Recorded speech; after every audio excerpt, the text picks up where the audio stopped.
believe the right to be safe is a civil right. The people of our country have the right to live, work, worship, and learn without fear of violence, including gun violence. And yet, today in America, 1 in 5 people has a family member that was killed by gun violence. 1 in 5. Today, as Angela mentioned, gun violence is the #1 cause of death of the children of America. Think about that. Not a car accident, not cancer, gun violence. Last year, I convened over 15,000 young leaders on my national college tour. And at the stop, every time, I would ask the students, raise your hand if at any point between kindergarten and 12th grade you had to endure an active shooter drill. I'd ask the young people who are here today, raise your hand. I'd ask the older adults in the press to see this. It's bone-chilling to think about what our young people have been going through in terms of the fear that they faced sitting in a classroom. And you know, in fact, I spoke to a younger student years ago, and we were on this subject, and the student said to me, yeah, you know, that's why I don't like going to 5th period. And I said, why, sweetheart? And they said, well, because in that classroom there's no closet to hide in. Over the years, I have met with far too many parents who say a silent and sometimes out loud prayer every time they drop their child off at school or walk them to the school bus stop.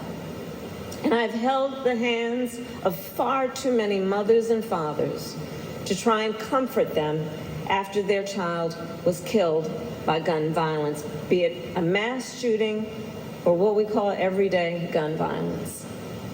So let us all agree, it does not have to be this way. It does not have to be this way. And it is a false choice to suggest that you're either in favor of the Second Amendment or you want to take everyone's guns away. I'm in favor of the Second Amendment, and we need an assault weapons ban.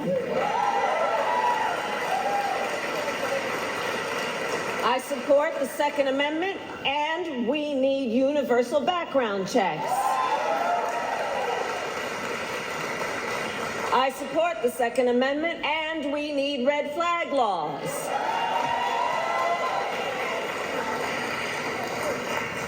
In 2020, President Joe Biden and I made a promise that we would finally take on the epidemic of gun violence, and we have. As Vice President, I have the privilege of being with our President when the cameras are on and when the cameras are off, including being with him on a frequent basis in the Oval Office. Well, I'll tell you about the day that we met with Democrats and Republicans to talk about gun safety.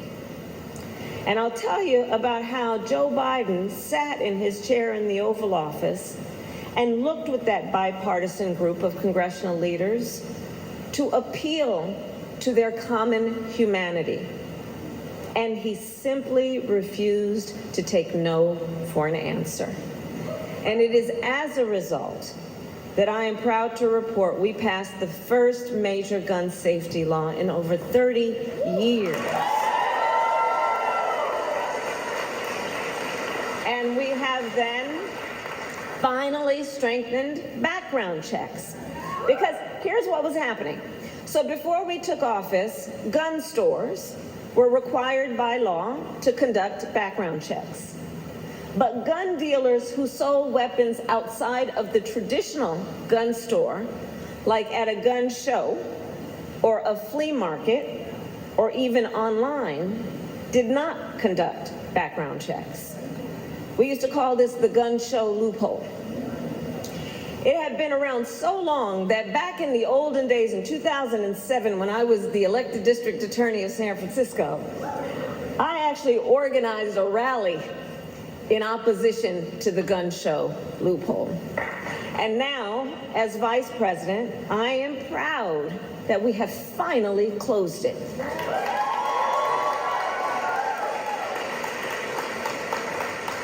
We also have finally taken on the problem of domestic abusers having access to guns.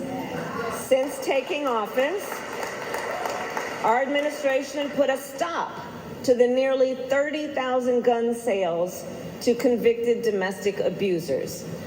And as I have worked my entire career to protect women and children from domestic violence, Angela Alsobrooks has long been a leader on this issue as well. She was the first assistant state's attorney in Prince George's County to specialize in domestic violence cases, right? So to be here to support her today is to know she will be an experienced leader on this issue when she is in the United States Senate, and that matters. I also lead the first ever, as you have heard, White House Office on Gun Violence Prevention, and through that office, we have made an historic investment to address the trauma of gun violence. In particular, the trauma associated with everyday gun violence, the often undiagnosed and untreated trauma. We have now invested $1 billion to hire mental health counselors in public schools across our country. It's the single largest investment in student mental health in our nation's history. So, Marilyn, the fight that we are in to end the horror of gun violence presents one point that is clear about this November, that the choice in November is clear. Whereas President Biden and I stood up to the NRA and the gun lobby, Donald Trump bowed down. After the horrors of El Paso and Dayton, the former president said he would take action. And then he folded. He failed to stand up to the gun lobby. He opposed reasonable gun safety reforms, and he cut funding to gun violence prevention. You know, Donald Trump often likes to say violent crime is up under our administration, while in fact, violent crime is now near a 50-year low.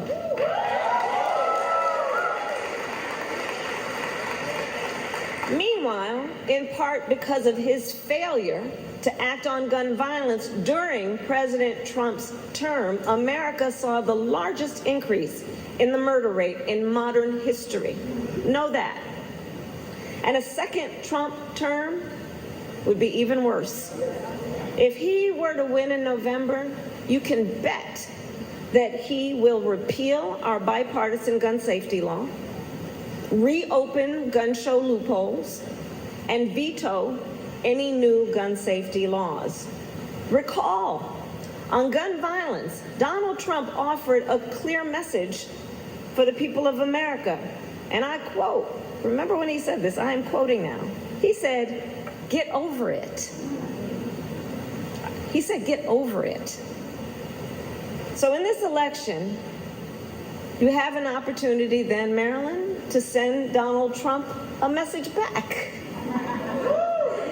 Marilyn, this November, you have the power to elect leaders who have actually kept our communities safe. You have the power to send Angela Alsobrooks to the United States Senate and help us win back the House as well.